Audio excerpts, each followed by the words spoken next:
¿Cómo están? Muy buenos días. Un gusto saludarle como siempre en este domingo. Soy Fernando del Rincón, estos fuentes confiables. Y como siempre hago la aclaración para que usted esté al tanto, sobre todo con el caso de Venezuela, que las cosas cambian minuto a minuto prácticamente. Este programa está siendo grabado, así que en el momento de su transmisión, si alguna de las situaciones de las que hablamos están ya viejas, no crea que es que no sabemos, ¿no? A eso nos dedicamos, lo que pasa es que es grabado el programa, entonces no vaya a pensar mal de mis invitados, sobre todo, que están actualizados siempre al 100% con este tema, pero bueno, pues así es la televisión, hacemos lo mejor que se puede. Y les recuerdo que pues estaremos retransmitiendo este programa el lunes con esta misma advertencia que ha quedado grabada, fíjese, me ahorré el viaje. Bueno, quiero adelantarle, vamos a hablar toda la hora, por supuesto, de Venezuela. ¿Por qué?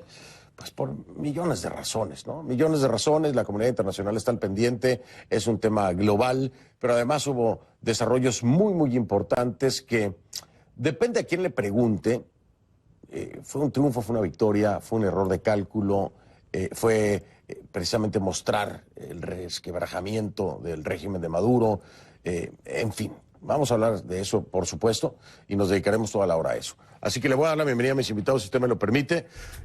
Todos ellos el día de hoy, su nombre inicia con la letra V, de Venezuela, de Victoria, de lo que usted quiera pensar. Vladimir Gessen. Vladimir Gessen es periodista, director de Informe21.com, además de psicólogo con posgrados y comunicador desde hace más de 25 años. Ha sido político, escritor, ministro de Estado y presidente de la Corporación de Turismo de Venezuela en 1990 y 1991. Además, diputado en el Congreso venezolano por 2 periodos, del 84 al 94. Vladimir, bienvenido. Gracias, Fernando. ¿Cómo estás? Y por lo menos ya voy ganando, no me confundí de Vladimir. Vilma Petrasch, profesora experta en relaciones internacionales de Miami-Dade College, además es analista política. ¿Cómo estás, Vilma? Mucho gusto en verte de nuevo. Igualmente, bienvenida. Y aquí viene el segundo Vladimir. Vladimir Kislinger es periodista y es director de América Es Noticia. Vladimir, bienvenido. Fernando, como siempre, encantado. Igual, muchísimas gracias. Gessen, es más fácil que me acuerde para no decir Vladimir, porque si no es una brincadera que iniciamos. A ver, de entrada, hablemos de este acontecimiento de la semana pasada en donde, acompañado de algunos militares, acompañado sería Leopoldo López y Juan Guaidó, están cerca de la base aérea militar de La Carlota. Para muchos el objetivo era, así lo interpretan, no digo que eso sea, lo interpretan como que era el intento de la toma de la base militar de La Carlota y les falló. Para otros no, para otros era simplemente una manifestación de fuerza, de resquebrajamiento, del apoyo de algunos miembros de la Fuerza Armada Nacional. Y para otros, sin duda alguna, el grave hecho de que no hay control sobre la Fuerza Armada Nacional en su totalidad, como lo asegura Maduro, ¿no? Hay 2, 3 o 4, o los que sean, decidieron darle espalda para que saliera Leopoldo López y para estar en el acompañamiento ahí a las afueras de La Carlota. ¿Cómo lo tomamos? ¿Lo tomamos como un triunfo, una victoria, como qué? Y dependiendo de qué lado. Señor Gessen. Fíjate, ¿cómo lo puedo yo ver de inmediato? No ganó nadie, pero perdió alguien. Ese es el primer punto. ¿Quién perdió? El gobierno de Nicolás Maduro. ¿Quién no perdió? Guaidó, porque liberaron a uno más. Hubo un paso más hacia adelante, ahora apareció con militares. Y hay algo muy importante en todo esto, Fernando, que es que yo cuando veo el hecho, que lo estoy viendo en las redes, digo, bueno, debe tardar más o menos 30 minutos máximo que estén los tanques, que estén las fuerzas especiales, que vuelen unos Sukhoi, que amenacen con bombardeados si no se rinden.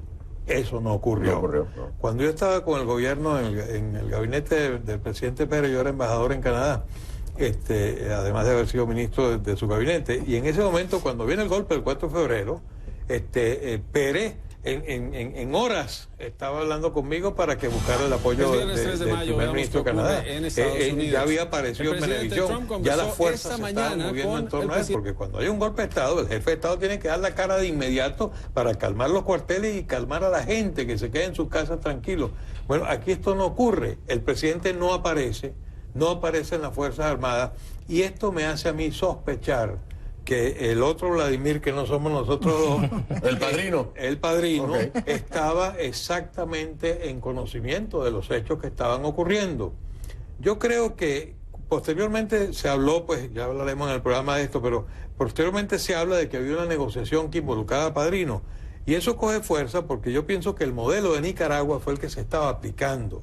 Vamos a sacar a Nicolás Maduro y queda Vladimir Padrino como ministro de la Defensa, igual que cuando la Chamorro nombra ministro de Defensa a Humberto Ortega, hermano de Daniel Ortega, para garantizar la estabilidad del país. Guaidó ni Leopoldo López pueden mañana sacar a Maduro y sacar al alto mando militar, porque sería un grave error. ¿Cómo controlas tú a la FARC? ¿Cómo controlas el ELN? ¿Cómo controlas los grupos que están en la calle? La mejor posibilidad que existe allí, yo lo veo clarito como el agua, es que Guaidó y Vladimir Padrino se pongan de acuerdo, que Padrino baje un poco la cabeza y acepte a Guaidó como presidente de la República de Venezuela, y que Guaidó lo acepte a él como ministro de Defensa y mantenga el alto mando militar. Es posible que haya ahí algunas personas que deban ser juzgados, pero es un problema de la justicia. El problema político es tomar el poder con el actual alto mando militar y a seguir hacia adelante. Nicolás Maduro que salga.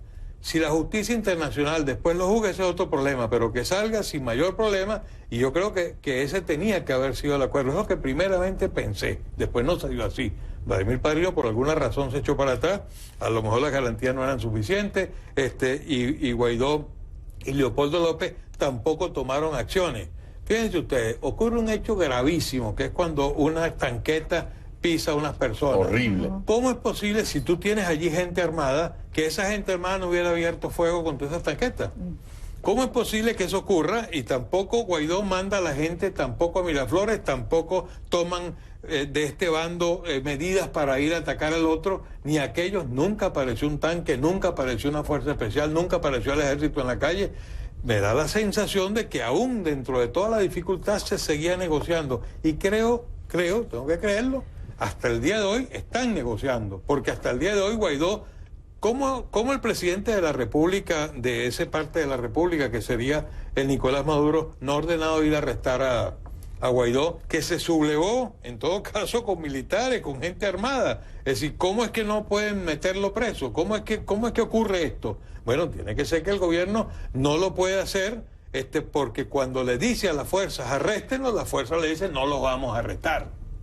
Interesante, toda esa reflexión, no lo había visto así.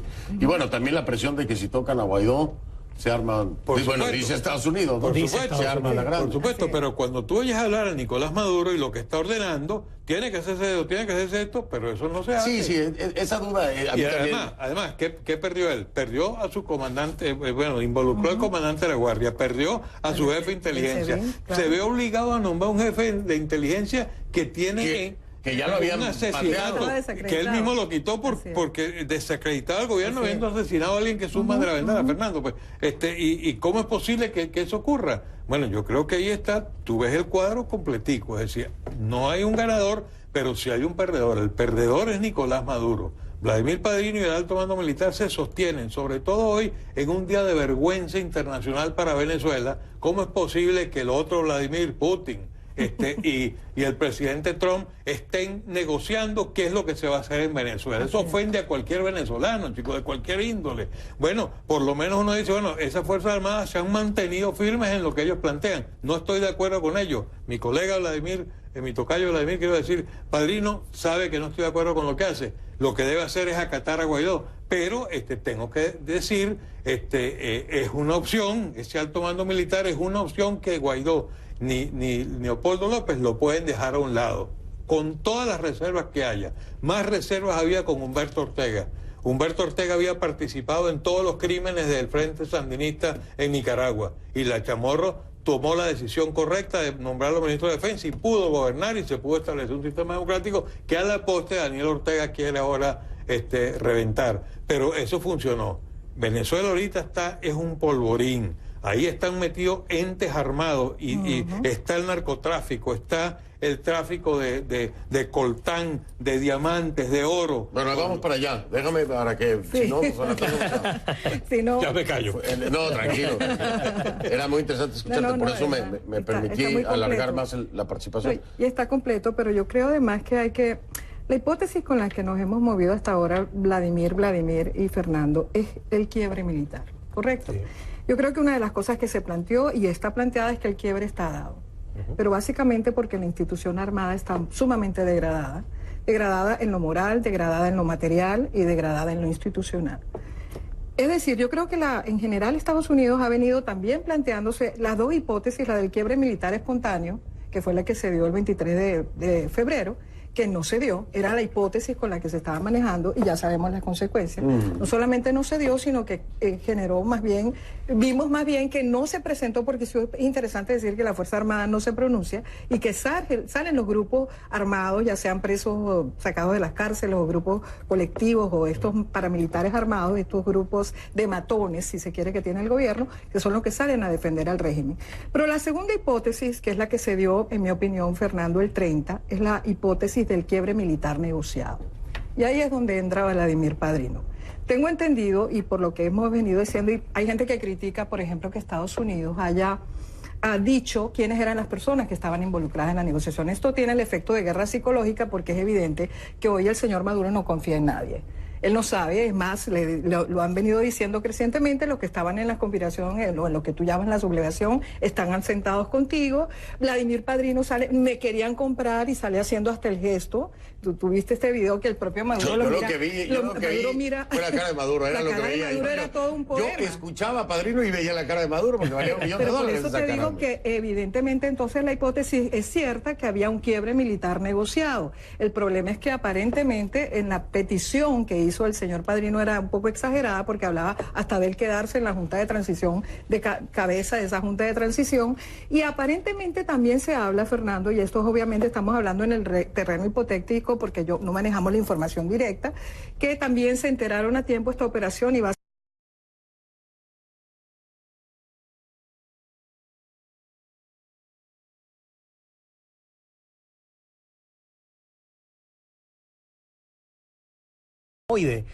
a Maduro, es decir, hay una guerra por encima, ¿no?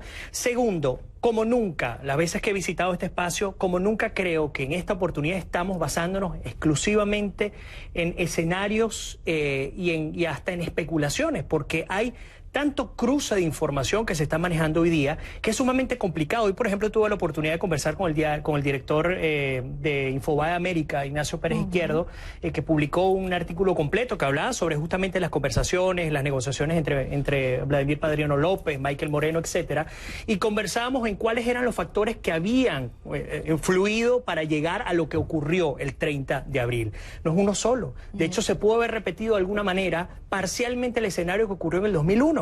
Porque si algo ha sabido utilizar este régimen, que lo aprendieron de los cubanos y los cubanos lo aprendieron de los rusos, fue a crear teatros de operaciones militares para limpiar, para depurar sus filas, tanto militares como civiles. Sí, no digo que esto haya sido una iniciativa a partir de este teatro de operaciones, pero en esa confluencia de actores y de situaciones, así como ocurrió en el 2001, que aún la gente se pregunta si fue un golpe, si fue un vacío de poder. Vimos a un ministro como Iván Rincón, me disculpan, diciendo que había renunciado, pero no ir para atrás, venirnos ahora con la figura de un Vladimir Padrino López, con todo lo que tiene que perder, porque se la juega el todo por el todo.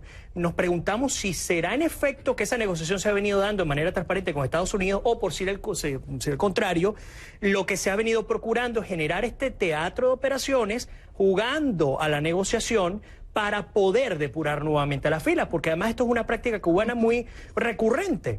Entonces, pero entramos a otro punto muy rápido, que tiene que ver con efecto, aquí estoy totalmente de acuerdo con Vladimir, con mi colega y además tocayo, que en efecto, si alguien no perdió, o si algún grupo no perdió, fue la coalición liderada por Guaidó. No me quiero centrar tanto en Guaidó, pero sí en la coalición. Claro que es. Porque tendríamos que hablar sobre, en términos de imagen, qué ha significado la introducción de la figura de Leopoldo López con un Guaidó liderando, que ahí es otro elemento que tendríamos que analizar. Fue poderosísima. Sí, por supuesto. Poderoso. Pero hablando de coalición, pues sin duda el tener a un Leopoldo López libre es fundamental. Total. El tener al director del Servicio Bolivariano de Inteligencia del SEBIN detenido, porque en efecto está detenido, todavía no se sabe cuál es el lugar de reclusión, pero está detenido, es importantísimo. El tener una figura como Gustavo González López nuevamente en el poder, porque además es que ha sido restituido en su cargo después de que salió el 8 de octubre, luego del asesinato, porque fue un asesinato, Fernando Albán. Implica que incluso Maduro termina fungiendo como una especie de monigote de las fuerzas que hoy día se lo están alando de un lado para otro. Y hay que hablar, por ejemplo, de Diosdado Cabello, porque Gustavo González López, más que una persona fiel a Maduro, es una persona directa que va a la línea de Diosdado Cabello. Voy a marcar la pausa del primer segmento, que fue bastante largo, sustancioso, si me permiten. Regresamos y seguimos avanzando sobre eso, que tiene muchas aristas en este programa de Fuentes Confiables sobre Venezuela. Ya va. Honestamente deberíamos escribir.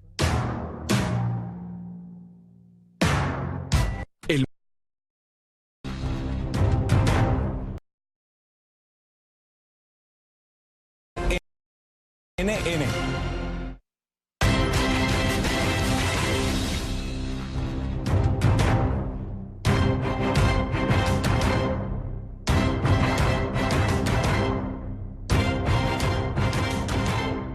Él lo sabe, él lo Estamos sabe. de vuelta ya. Me decían cosas muy bonitas en el corte comercial.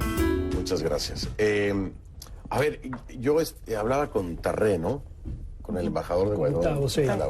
en la semana. Y yo le decía, ¿sabes qué me preocupa mucho de esta negociación? Dicho por Elliot Abrams, que la intención era que se sumaran a este plan que supuestamente no se dio, pero que se quedaban en su cargo Vladimir Padrino, el del SEBIN Sí. y Michael Moreno. Se quedaban ahí. Digo yo, oiga, ¿cómo es posible eso? O sea, ¿cómo pueden pensar en dejarlos después de lo que ha pasado? Digo yo, eso es un peligro, ¿no? Independientemente de que se salga de, vamos a pensar, ¿no? Que sea la negociación y se sale de Maduro, de Diosdado, de Tarek El Aizami, de William Saab, de toda esa cúpula, pero esos tres se quedan en sus cargos. Pero si uno es la Fuerza Armada, el otro es el ámbito de la justicia y el otro es la inteligencia, es lo más peligroso que puedes dejar en el mismo puesto. Pero fíjate Y que... Tarré decía que era mejor y yo me quedé en shock. Sí. Pero yo no creo que el Tribunal Supremo quedara, porque eso pasaba por el reconocimiento de la Asamblea Nacional. Al reconocerse la Asamblea Nacional, se reconoce el tribunal que está en el exilio. Sí, claro. Y se le garantizaba a Michael Moreno su sí. salida, Sí. sin La salida persecuciones. honorable que se La le salida estaba honorable. negociando. Bueno, Claro. Elliot Abrams decía que se respetaban los cargos de los tres. Eso fue lo que dijo Elliot Abrams. Fernando, hay una... ¿Tú ¿Cuánto sabes la...? tiempo? Sí, Sí, bueno, tú sabes que se habla de la salida, cuando yo te decía la salida del quiebre militar negociado, eso es negociar con el pañuelo en la nariz. Porque evidentemente estás viendo figuras que realmente son deplorables, así es. que tienen flagrantes violaciones a los derechos humanos que, como tú apuntabas bien, después la justicia internacional podrá juzgarlo, pero que efectivamente tienes que jugar con factores que, así como cuando tú negocias con secuestradores o terroristas, que sabes que estás negociando con seres repugnantes, pero que vas a tener que contar con ellos. ¿Por qué? Porque si no, el juego se te tranca en unos niveles que no vas a poder... Pero fíjate, en Chile Sí, ocurrió, sí. y en Chile se le garantizó a Pinochet Sí. que él iba a estar tranquilo allá. Bueno, después un juez en España... Por eso te digo, yo creo... Bueno, tú a Nicolás Maduro le garantiza que se Pero vaya. es que no hay quiero dos decir formas de con eso. operar No, no, también, no. o sea... Es que no quiero decir que yo esté de acuerdo, Fernando. claro. A mí, por ejemplo, me molestó mucho cuando la declaración del Grupo de Lima meten a Cuba, cuando ha sido el régimen de ocupación que prácticamente ha trabajado para la destrucción y la demolición en tiempo real de un país llamado Venezuela, que es Cuba, que tiene una responsabilidad directa y que el Grupo de Lima lo mete. Entonces yo digo, Vilma, apártate de tu corazón venezolano y míralo como analista. Con el pañuelo. No, hay que negociar. No sé si me Hay que entiendes. negociar con Entonces Cuba. dije, no sé si sea la salida correcta, pero tienes que buscar en ese tablero complicado que tú bien apuntabas, que tienes tantas variables intervinientes fuertes y yo diría con un nivel importante de fetidez, me perdona la palabra que sea fuerte al decirlo, pero que tienes que jugar con esos factores fétidos y entonces evidentemente vas a tener que negociar con esos elementos. Yo no lo llamaría fétido. Bueno. Tú eres politólogo, yo soy No, yo político. sé, yo sé.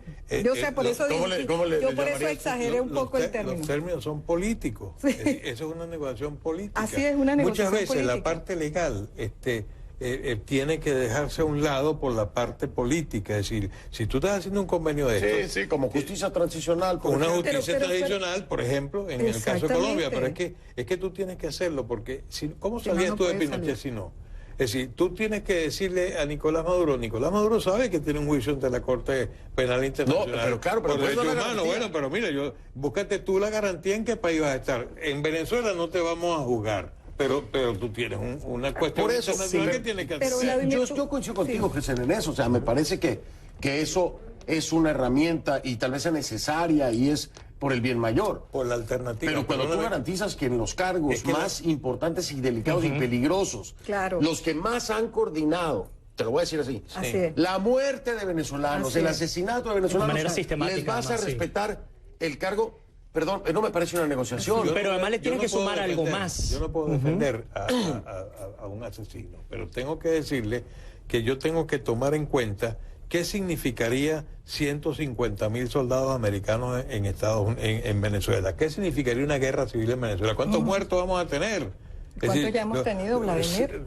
Pero como tuve 1.000 muertos, entonces no me importa que vengan 50.000. Quiero decir es que ya los muertos están poniéndose todos los días. Esto es un problema humanitario que tú tienes que tomar en cuenta también. Que yo dejé en el tapete, porque cuando dije lo de la negociación con el pañuelo en la nariz, obviamente es porque te huele mal algo, ¿verdad?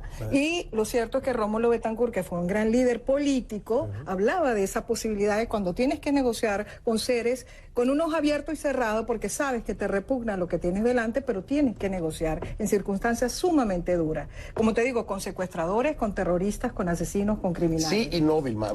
Te voy a decir, bueno, ahora... yo no estoy diciendo que eso sea, es una hipótesis. Yo no estoy yendo en contra de lo que tú dices. Lo que pasa es que quiero plantear una realidad que la mayoría de las personas, por cobarde, por diplomático, porque le pueden decir algo, y estoy hablando de la comunidad internacional, no de nosotros, no lo dicen. Pero voy a poner un ejemplo. Osama Bin Laden. No hubo ninguna negociación, fueron, lo buscaron, lo mataron, punto y se acabó, ¿no?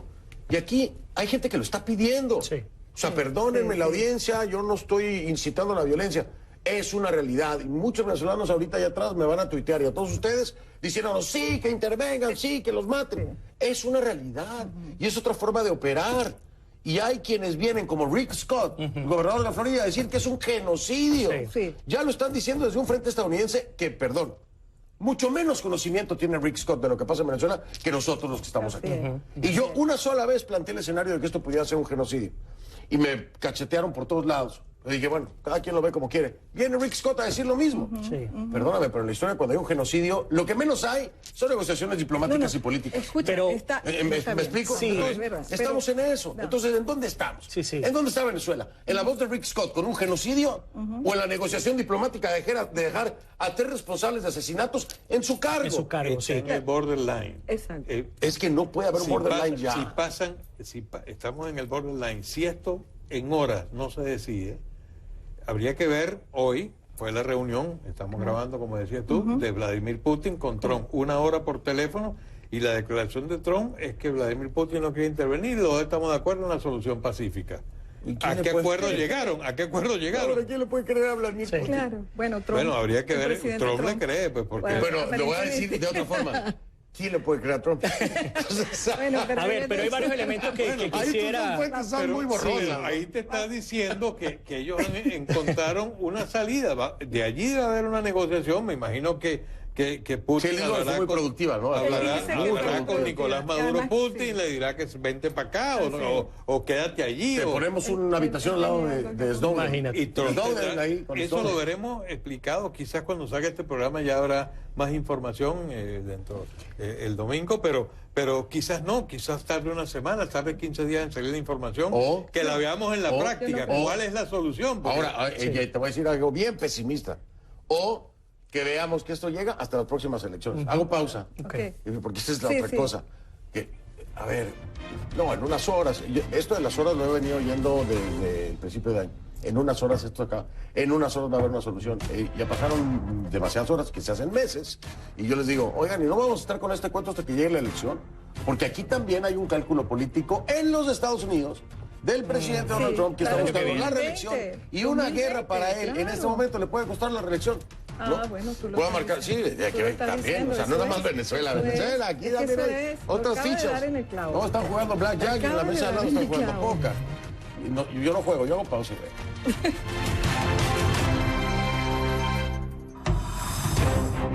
El buen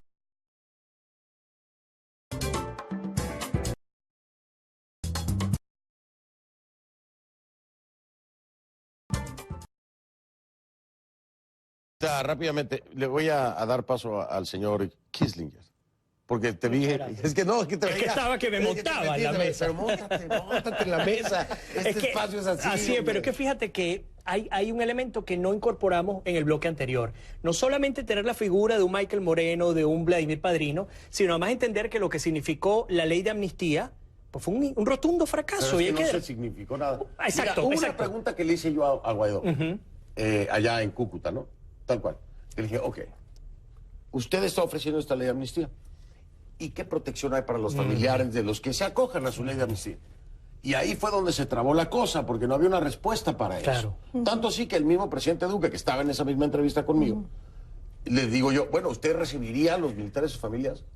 Y yo dije, lo voy a poner contra la espada de la pared. No, me sorprendió. Y de verdad, se lo aplaudí. Duque dice, sí, desde ahora lo recibimos. Es que Colombia... Pero la respuesta en la ley de amnistía no estaba. Claro. No estaba. Es que ahí es donde voy. La negociación que reveló el gobierno de Estados Unidos tuvo que ver con 15 puntos que no tienen nada que ver con la ley de amnistía. Es decir, hubo una negociación, en efecto, pero no fue para todo el componente militar. Fue una negociación para quienes tienen la capacidad de tomar decisiones. De mantener o de eliminar. Sí, no, en lo absoluto. Entonces, esto es un primer elemento. El segundo elemento es la curiosa situación en la cual no se enfrentaron los militares este 30 de abril. Y pues Rocío San Miguel, que es una fuente confiable en el tema militar, y dice, no para todos, bueno, no para todos, pero bueno, tiene sus muy buenas fuentes. Ella hablaba del sentido corporativista que tiene hoy día la Fuerza Armada, y una Fuerza Armada que a lo interior está viviendo un proceso de quiebre enorme. Y eso es cierto, es decir, hay una brecha que se sigue expandiendo y dentro de esa brecha comenzamos a ver figuras que aparecen y que desaparecen. Por ejemplo, vuelvo al punto de Vladimir Padrino López. Si en efecto Vladimir Padrino López negoció con Estados Unidos, si en efecto eso ocurrió, en las próximas horas, los próximos días, él debería estar fuera del Ministerio de la Defensa. Ese es el primer elemento. No puede, si no sale, allá es donde voy. No puede. Si no sale, se comprueba la tesis en la cual, como lo comentabas al principio, la Fuerza Armada está llegando a un punto en el que no está obedeciendo la orden de mando de Maduro, por ilegitimidad, por lo que querramos decir. Ahora, al principio, Vilma decía, es que no es posible que Estados Unidos y que Rusia esté negociando, y también mi tocayo, sobre Venezuela. Eso indigna a cualquier venezolano. No, yo no dije eso. Perdón, Vladimir. Y digo, sí, pero en la práctica hay una realidad allí. Sí. La realidad es que sin duda tienen intereses. Rusia tiene $20.000 millones metidos en Venezuela, y a diferencia de Cuba, Cuba no tiene nada que negociar, porque Cuba no puede cobrar absolutamente nada, pero Rusia pierde muchísimo, pero no está en posibilidad de negociar. Lo pierde todo y ya. Por eso es que ya se están preparando para lo peor en Putin Cuba. Le puede decir a Trump, ok, pero páguenme todo lo que me deben. Es que ahí es donde va el Cuba punto. No puede cobrar nada. Fíjate algo interesante. China, una figura tan importante como China, que ha estado bajo perfil en el tema militar. ¿Por qué? No porque sabemos los intereses. Bueno, pero por supuesto, claro. Pero al fin y al cabo, Estados Unidos, Rusia y China se pueden entender económicamente. Ahora, ese es, digamos, un bloque dentro de toda esta construcción que estamos manejando. Conversando con algunas fuentes en Venezuela, hablaban, por ejemplo, sobre lo que va a pasar la semana que viene, o lo que probablemente pudiera ocurrir la semana que viene. Y eso partía, más allá de los paros escalonados, que sinceramente debo decir, no tenían pegada, porque en Venezuela el país está parado, es decir, o por la luz, o por los recortes que hace el régimen, es decir, ahí no íbamos a tener ningún tipo de pegada. Me parece que lo que se está procurando hoy día es mantener a la gente en la calle, mantener a la gente ocupada, respaldando, porque el momento que salgamos, pues obviamente se pierde todo el trabajo, mientras que se avanza en procesos de negociación. Y un elemento fundamental era lo que iba a ser, no sé si se va a dar a partir de esta conversación entre Putin y Trump, pero lo que iba a ser la conversación entre Sergei Lavrov y Mike Pompeo. Ese elemento la semana que viene sí, pero no sabemos si pueda darse de nuevo. Iba a ser determinante porque tal vez el juego se destranca partiendo por estas dos figuras, no en términos de intervención internacional, sino en términos de la capacidad que tiene cada quien de incidir en la política doméstica en Venezuela, porque es una gran realidad. Así es. Pero yo sí creo que el tema de la negociación, por cierto, Fernando, no es que lo estemos planteando nosotros, es lo que se está dando incluso la comunidad internacional, porque a mí me molesta, por ejemplo, cuando los venezolanos, mi país, mi gente, yo misma, nos desesperamos y decimos que invoque Guaidó el 187-11.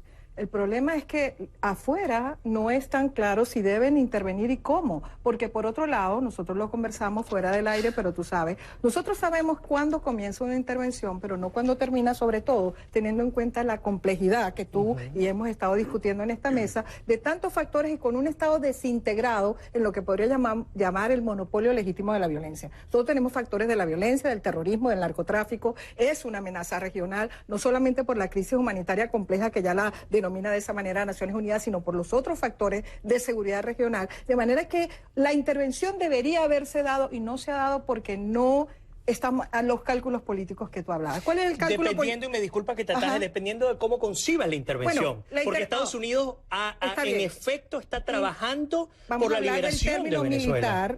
Vamos a hablar porque... De la militar. De lo militar, sí, porque la intervención yo diría que... Aquí hay dos también vertientes de la militar, nada más para aclarar. La de ayuda humanitaria y la de intervención. No, y además, Fernando, porque no estamos claros, la gente cree, yo no creo que incluso en el escenario que podemos estar planteando hacia futuro, la intervención que vemos de tipo militar, que debería vincularse con lo humanitario dentro del concepto de responsabilidad de proteger, no puede ser unilateral de Estados Unidos per se, porque hay otros países involucrados y por eso creo que la coordinación se ha dado con Colombia, con Brasil. Ellos están buscando y están examinando qué escenarios pueden efectivamente implementar sin que Estados Unidos asuma toda la responsabilidad. Es que ahí Vilma, por ejemplo, y no vas a dejar mentir, no importa quiénes participen en una coalición, es decir, Brasil, Colombia, si está Estados Unidos, la punta... no, totalmente va a ser. Yo sé, yo lo entiendo. Y van a apuntar, la comunidad internacional que está respaldando a Maduro, va a apuntar en contra de Estados Unidos. Y el Grupo de Lima, si no está de acuerdo con la intervención, va a apuntar a Estados Unidos. O sea, aquí el costo político de una intervención, sea quien sea, es para Estados Unidos. Y es alto para Estados Unidos, yo creo que los Estados Unidos vio claro cuál es el problema en Venezuela, porque una de las bases fundamentales de la estrategia es que no te equivoques de enemigo. Si tú atacas a quien no es el enemigo te va a después destronar porque te va a desgastar con el otro. Los Estados Unidos se dio cuenta, algo que tú y yo hablamos en el último programa aquí, ¿quién es el poder en Venezuela? Ya sabemos que no es Nicolás Maduro. Tú decías, ¿por qué la Fuerza Armada actúa así? Porque es el poder.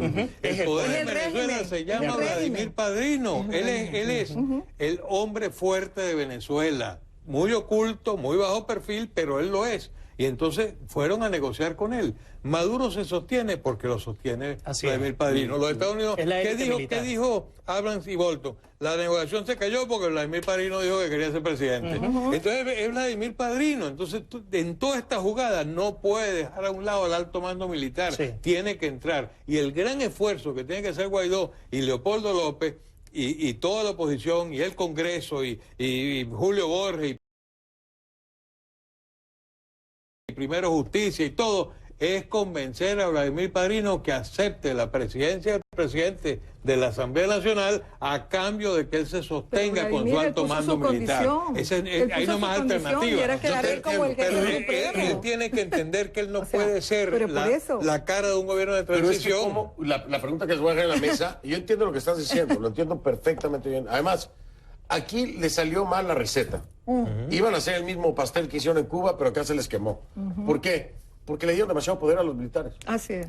En Cuba siempre mantuvo el poder Castro, ¿no? Fidel y Raúl.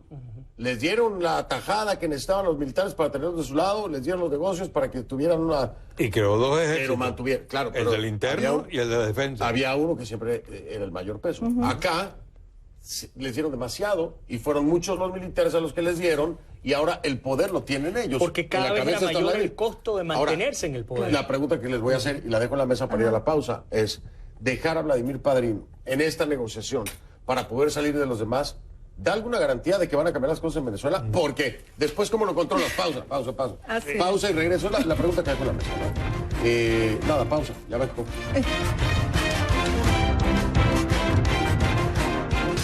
Aquí se es como extraordinario.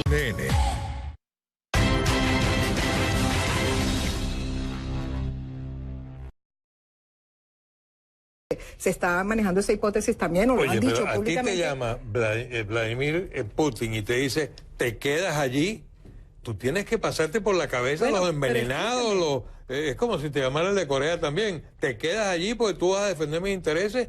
Si Nicolás Maduro estaba pensando en salir, yo entendería por qué se quedó. Porque son hombres de armas tomar. Eso sí son amenazas reales. Él no le presta atención al presidente americano. Vladimir Putin es como Trump en un sentido importante. Es un líder transaccional y específicamente un líder, además, sin escrúpulos.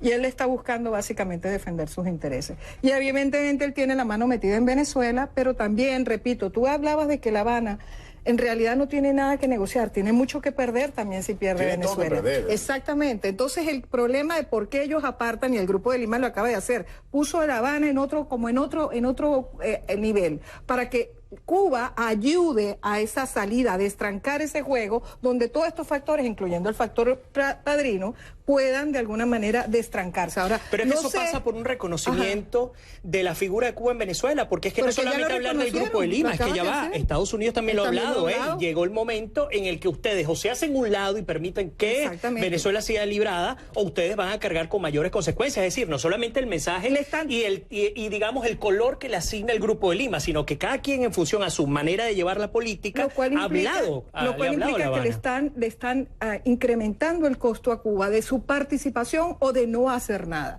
Cuba también está sufriendo el costo porque Estados Unidos lo ha amenazado directamente con algo que ellos en mucho tiempo... Pero es que, a lo que me refiero es que o sea, Cuba no tiene nada que negociar.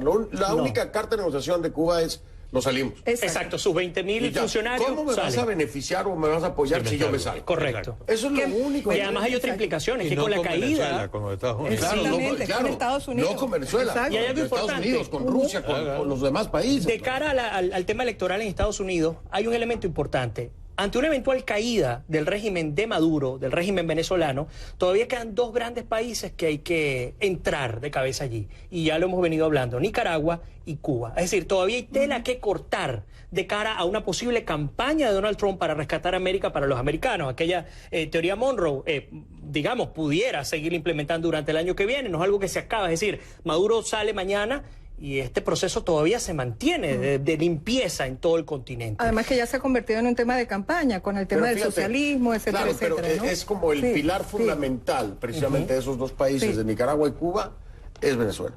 Si Venezuela cae, hay un efecto dominó. Dominó, correcto. El apoyo económico que recibe Cuba de Venezuela, y Nicaragua, córtaselo, y Nicaragua, córtaselo, no se puede sostener. Ellos no. Venezuela tiene otras condiciones, ¿no? En todos los sentidos. Para recuperación, Claro, entonces puede seguir operando. Voy a hacer pausa, regreso, nos queda un solo segmento, así que pendientes. Un minuto por cada vez. Un minuto, ¿sabes? Negociaciones. De acuerdo. Ahorita lo vemos aquí. Yo le hablo al productor. Ojalá y se cumpla el acuerdo. Una negociación también.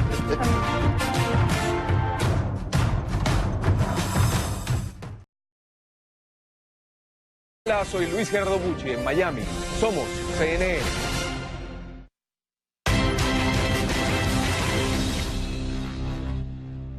Estamos de vuelta. Estoy negociando aquí con el señor Hessen. No quiere aceptar, Vladimir. No, ya aceptó, lo logramos. Un minuto para cada quien. Va, venga, para cerrar, porque en el siguiente me voy a tener que despedir nada más, como siempre. Simplemente recordarle a los partidos políticos en Venezuela de oposición, básicamente al Congreso, a la Asamblea Nacional, a Guaidó y a Leopoldo López, y al grupo de Río, de Lima. Y también a los Estados Unidos y a todos los países involucrados en el proceso, piensen en un escenario. Si no se juega bien, puede haber una guerra civil, podemos avanzar a Siria, pero también podemos avanzar a un estado donde se dé un golpe de estado militar con el actual alto mando que tome el poder. Tenía que decirlo. Muy interesante y muy cierto.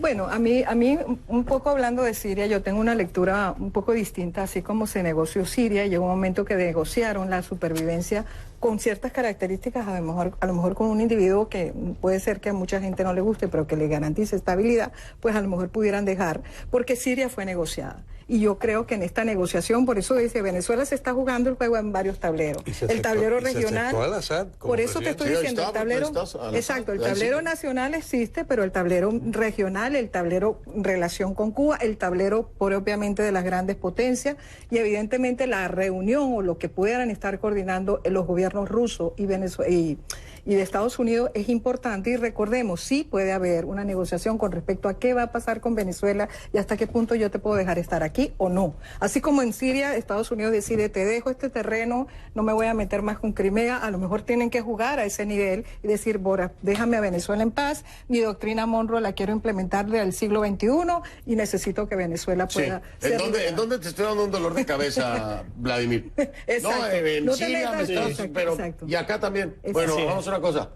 Yo me salgo de allá y quédate con ese lado del charco Exactamente. y déjame este lado, ¿no? Exactamente.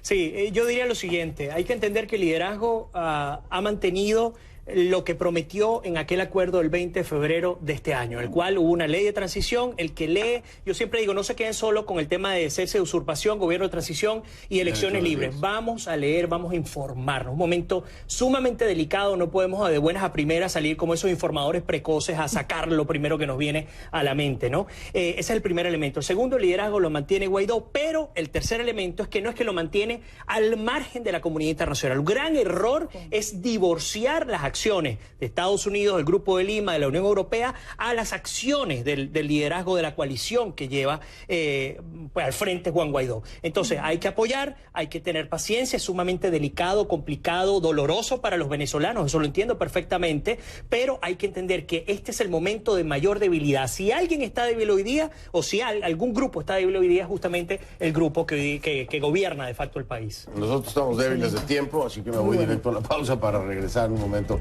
aquí a Fuentes Confiables. Ya veremos. En Mercado Sur buscamos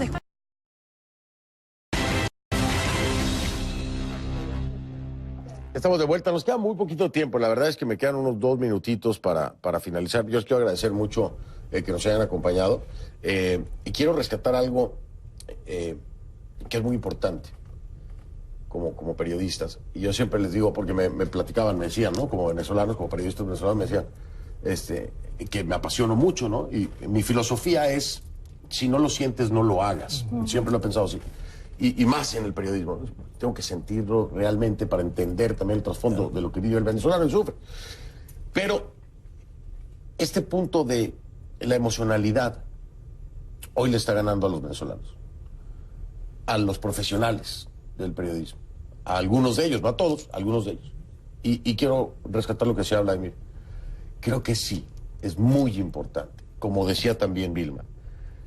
Paren, respiren y vean el objeto estudio. En un momento. El sentirlo no quiere decir que nos embarremos de todo sin razonarlo. Es que nos embarremos, pero sepamos cuál es la paja y cuál es la información, ¿no? Lo digo porque es un programa de periodistas, es un programa en el que hacemos análisis y el tema de Venezuela, en el rescate de 2 comentarios de mis invitados, había que traerlo. Por lo pronto, por lo que han aportado en esta reflexión final que me atreví a hacer, les doy las gracias a los 2 Vladimires. Muchas gracias. 2 nada más. Sí. Al otro no le digo nada. Y por supuesto a Vilma, mil gracias a los 3 profesores. Gracias por invitarnos. Muchísimas gracias. Estuvo estupendo. No, y de Gracias. ustedes me hicieron estupendo. Así lejos, porque si no, me tengo que subir a la mesa. Oye, usted en casa, gracias por habernos acompañado en la producción, Patricia Kaplan. Mi buen Leo allá en la dirección, también Blanquita, en fin, todos los que participan, gracias. Nos vemos el próximo domingo.